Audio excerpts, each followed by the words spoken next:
top recommendation for Americans would be don't get too drunk, but you want to be able to get up, have brunch by 11 o'clock the next morning so that you can partake of the New Year's concert of the Vienna Philharmonic. New Year's Eve in Austria is a magical blend of age-old traditions and modern celebrations. From the bustling streets of Vienna to the serene Alps, every region has its unique way of ringing in the new year. On this special episode, we're taking you on a journey across Austria to discover how 12 people celebrate New Year's Eve in their own unique way. From quirky customs and delicious feasts to heartfelt moments with loved ones, you'll get an inside look at the traditions that make this night so special. Who knows? You might even find some inspiration for your own celebrations.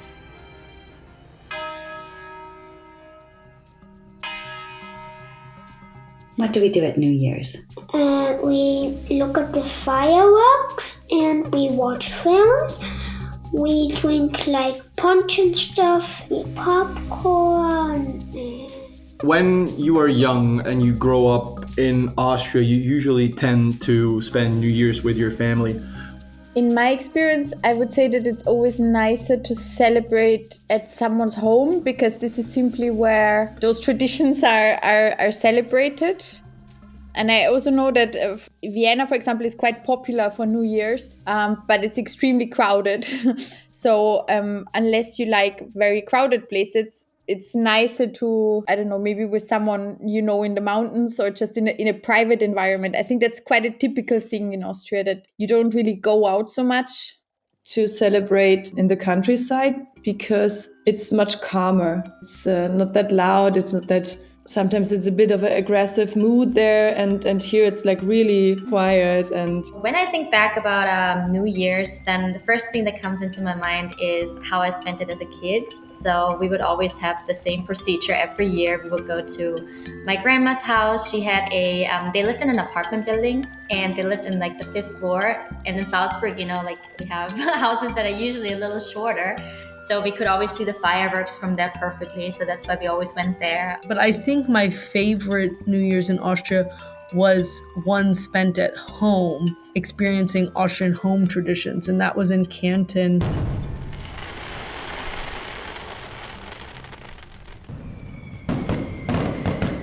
And the fireworks start in the afternoon of the 31st and reaches a crescendo at midnight and shortly thereafter. For me, firework is, we never did that because my father was born during the war and he's always very against that. So we never did it anyways. We just had our candles and sparkling things. So I don't like the loud things of it. Of course, it's nice to have these fireworks, seeing at the sky. Celebrating New Year's in Austria was very surprising for me as an American because I was not expecting fireworks. And fireworks, that's the time of year for fireworks in Austria and Europe. And I've come to learn in a lot of the world, it's at New Year's. And we as Americans, it's just a very summertime thing for us with 4th of July. That's just the firework time. It didn't occur to me that when anybody else would have their fireworks season. Yeah, I remember my first New Year's experience because it surprised me. Austrians celebrate New Year's the way Americans celebrate the 4th of July, which means with liquor and explosions. So what first comes to mind is that I hated New Year's Eve as a kid. I always hid with my younger brother in the bathroom because it was too loud for me and I was afraid of it. But with the years coming, I enjoyed it more and more, and then I mostly celebrated with my friends too. But in the same time, I'm thinking about all the birds and the animals, and also my dog or my friends' dogs. They are really terrified and anxious the whole day and just shaking around. That kind of is like the big thing about New Year's in Austria are the fireworks. Throughout the day, when I was with, let's say, celebrating with my friends, we would maybe buy some things that we needed for the celebration. So in Austria, it's legal to drink on the streets. So we would always get like a bottle of Prosecco or champagne. So we would go to the store, pick up some things. We would also pick up some little charms like that are for good luck that we would give to each other at midnight. It's also quite common in Austria to give like lucky charms. So in the couple days before New Year's, there will appear all over the city these little shops that appear in the middle of the street, and they sell lucky charms. We would get lucky charms as the kids, so like small figurines, pigs, chimney sweeps, four-leaf clovers and so on, or horseshoes. New Year's gifts are mostly small little things. It's like you either get a little piglet, like a figure that you can put on your desk. It's supposed to give you good luck, or it's like a mushroom or something. Times get a little money, I don't know, give them $5 or $10 or so, but not a fortune. And so it's little gestures. There's like you can also buy little chocolates, that are shaped like ladybugs and little chocolate pigs or chocolate figurines. They're supposed to bring luck in the new year. That I also did when I was a kid. We would go out on New Year's Eve, like on the day of New Year's Eve, we would go out and buy some piglets out of marzipan for good luck. So that's also a big thing. So we would always buy those for the whole family. Everybody's going to give you a little tiny pig with a shamrock. It's just like from everybody, you would get them in all different varieties. Some made of marzipan, some are made of plastic, but all kinds of little pigs that you don't know what to do with ever. But New Year's is a different thing. New Year's is traditionally spent with friends or people that you don't really get to see a lot throughout the year. In order to prepare, we would sometimes, we would always dress up nicely, usually with like sequins or something sparkly or gold, silver. So we had all those cool festive colors on. We would also sometimes do is wear red underwear, for example, for good luck, because red underwear means that you, at least in my friend circle, it always was the case that we said, okay, if you wear like a red bra, whatever, you're gonna meet the love of your life the next year. So that's that was kind of like a good luck thing. And Salzburg has a lot of really cool traditions, including that they have this club or association, Verein. They shoot cannons from the top of the Festung, the fortress in Salzburg. So I was friends with a family where one of the members of the family, its old Salzburg family, was part of this old association. And he was one of the ones dressed in traditional Austrian clothing with the alpine hat and the lederhosen and the vest. He was one of the ones lighting the cannon that were being fired. So I got to be right up and next to all of that action and have a few photos as well. Later, when I was about like 15, 16, started to going out and celebrate New Year's with my friends. We would sometimes actually go in the city, like in the center of the city, and watch the fireworks from there. Even go up, like hike up to the fortress and watch it from there, which is, was always very exciting for us. Champagne and stuff already, so we were like up there waiting. Usually we were at the fortress in Salzburg, which was very scenic. Every year, as fireworks light up the night sky, the Viennese embrace this enchanting moment. From grand ballrooms to bustling city squares, people join hands, spinning gracefully to the rhythm of this celebrated waltz, a symbol of stepping into the new year with grace and harmony. I think one of the most persistent traditions is that you dance to the Danube Waltz at midnight. That is a kind of key thing that we've always done since I was a child. And we put on da-da-da-da-dum, bum, bum, bum, bum. And we go. And we dance around the living room. And Puppy dances No, with not Mama. yet. But I bet it's gonna be like something. Specific memories for me when I was a child or growing up, Blue Danube Waltz that comes on the radio. Before the Danube Waltz starts, you have the Boomerin, the big bells at St. Stephen's Cathedral in Vienna. And it's so old and it's so loud that they only play it for special occasions. and they play the boomerang ringing in the new year on the radio. So everyone always has the radio with them wherever they are. Every single person in Austria has either their TV or their radio on. Have the radio on to hear the countdown from the radio. The closer it gets to midnight, everyone starts getting ready to go outside to see the fireworks. And everyone would do a big countdown. Every radio station in Austria plays the Wiener Walzer at exactly New Year's Eve. And so then what a lot of people do is really they dance waltz into the new year with their loved ones. At midnight, Danube Waltz plays. You wish everyone Happy New Year. Some people dance, drink champagne and so on from house to house and wishing people a Happy New Year. Before dancing the waltz, we usually watch the fireworks and then we know, oh, it's midnight. Then we mostly kiss at midnight if you have a spouse with you. And then we dance the waltz, so it's all around midnight, I'd say. You could still hear the Danube Waltz in the street because every single one was playing it from their windows and everyone had their windows open to look at the fireworks. And so just started dancing the waltz in the middle of the street and it was quite magical. And people twirl around and get a little bit dizzy. You're probably drunk when you started doing this, and the twirling maybe heightens the effect. It's easy to learn, especially if you're in Vienna on the square in front of St. Stephen's Cathedral. They give waltz instruction. So you can get a quickie waltz lesson. I know for Austria in general, like the Dinner for One and the Viennese waltz, red underwear, kiss at midnight. So I know that these are practiced in Austria in general. Especially in like more rural areas, smaller towns and villages, like where I grew up at. It's also traditional for children to go from house to house and wish people a Happy New Year. And they usually get small coins or some kind of sweet or something. Once you're a grown-up, which depending on the region can be when you're around 16 or so, the coins change to schnapps.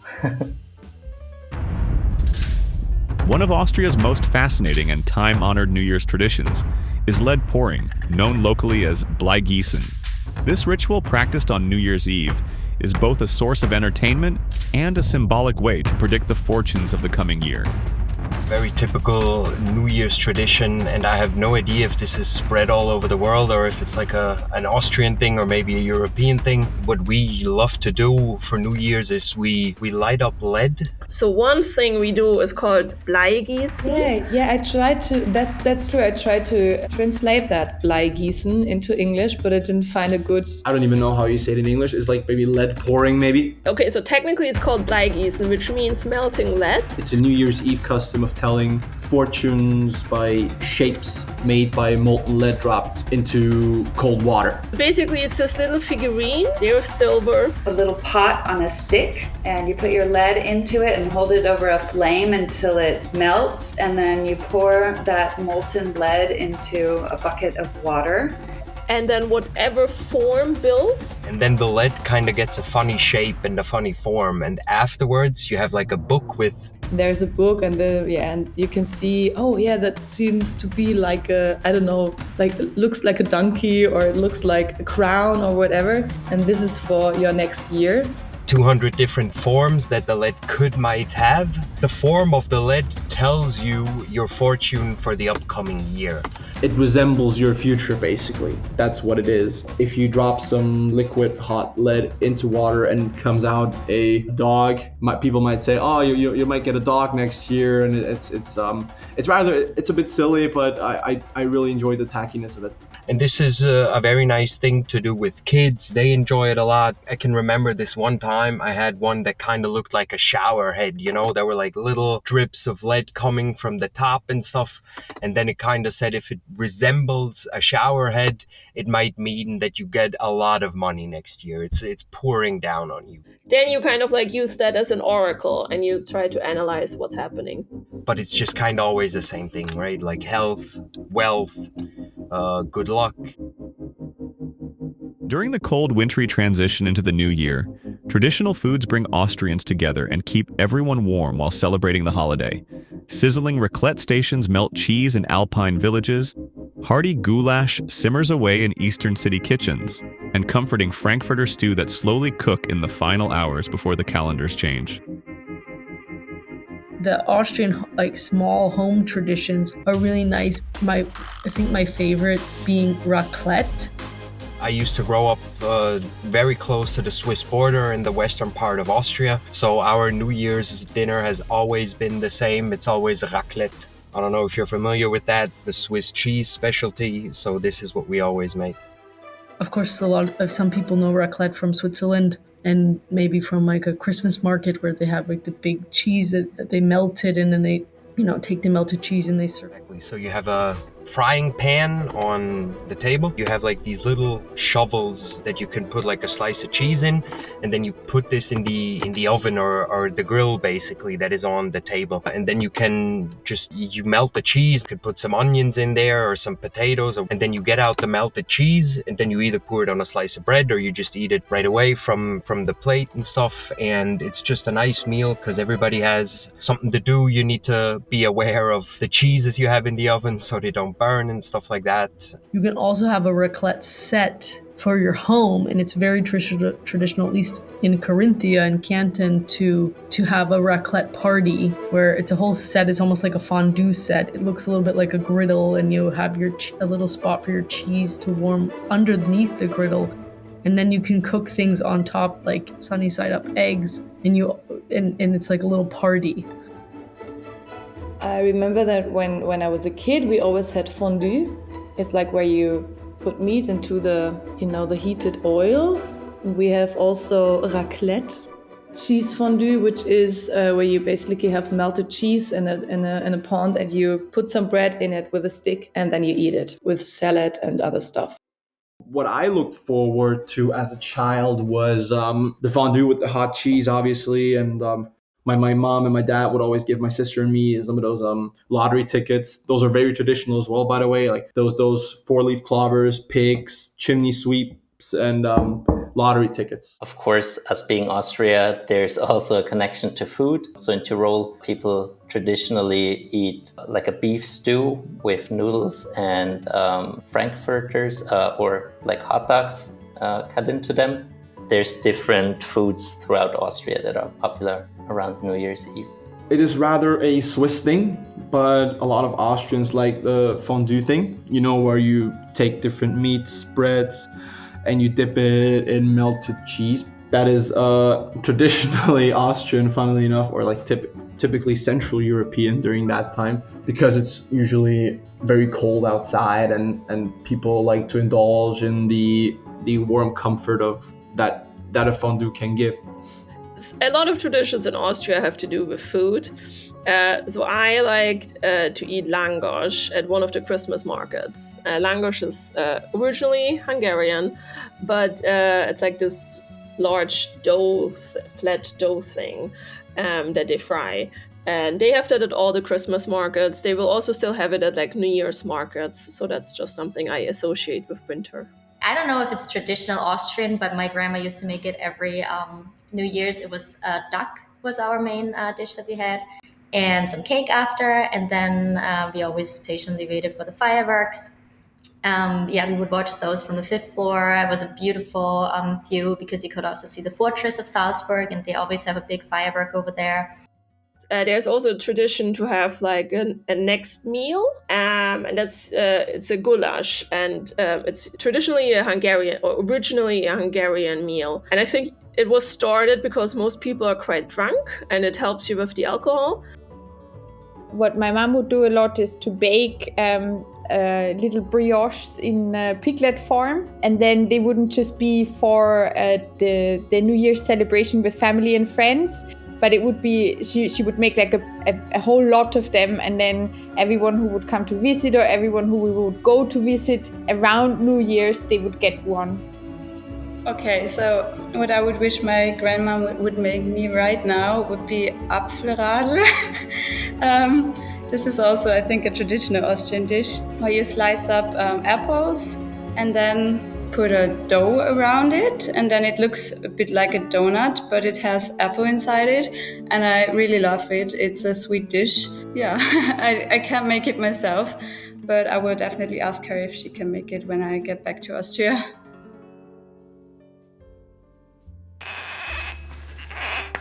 Dinner for One has been part of Austrians' New Year's Eve tradition for almost half of a century. Originally a British production, this charming play first found its way to Austrian television in the 1970s, and ever since it's become a staple of New Year's Eve celebrations across the country. On December 31st, millions of Austrians sit down with their families, friends, or even alone to watch the hilarious and heartwarming tale of Miss Sophie, her butler James, and the dinner that goes hilariously wrong. Black and white short movie from England, which is like, you can watch it like every day leading up to New Year's on different channels, like 3 times a day. There's this one show that everyone watches on New Year's that I would watch as a kid also. It's every year, it's the same show. I wouldn't even call it a movie since it's like 30 minutes long or so. It's not, it doesn't have a huge story. It's about this very, very wealthy lady that has dementia, and she invites like 10 friends of hers for a dinner party. Who I think used to have these grand parties, but now she's all by herself and her butler pretends to be all her guests. Mr. Pomeroy! Happy New Year, Miss Sophie! And it's actually hilarious. It's about a lady who's celebrating her, 100th birthday or something like that. On her 90th birthday, that hosts a birthday dinner. Usually every year she would have all her friends over for her birthday, and she has like a private butler. She's like a super wealthy lady. But all her guests or friends have long since passed away. All her friends are dead by now. And the butler pretends to be all her friends. These friends don't exist, so it's her and her butler. And it's just her and her butler ends up serving all the former guests. And he plays the people, so he changes his voice to be various counts, various politicians. It's all sort of British aristocracy. And dear Mr. Winterbottom. Well, here we are again, we all love it to me and the last So it's actually hilarious. So whenever she toasts with someone, the butler would always drink.